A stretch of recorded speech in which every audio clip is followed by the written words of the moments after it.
And we're back to learning Gimp in a year, day 102. In the last video, I've shown you the basics of the paths tool, and I've also told you to ignore, or basically ignore, right here, enable fill and enable stroke.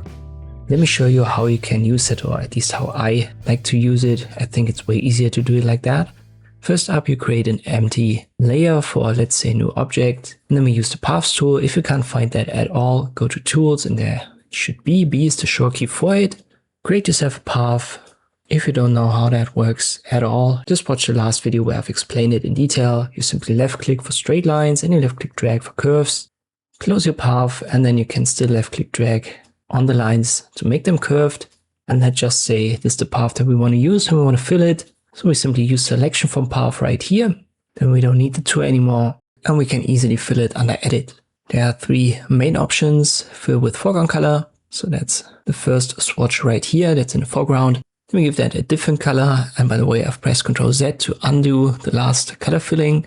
I use it again right here with a reddish color. Once again, Ctrl Z. You can flip the swatches right here and make the background color blue. Now I use edit fill with background color. That also works. And the last option is the pattern fill.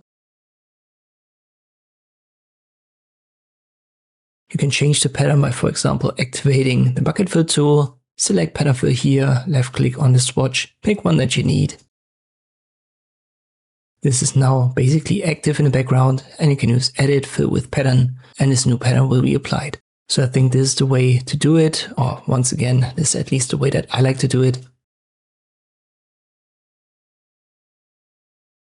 There's also a fill paths option where you have the three again: foreground, background, and pattern fill. But usually I just select it, so I turn the path into selection, and then I use edit and these three options right there. I hope this video was helpful. Thank you for watching, and I'll see you next time.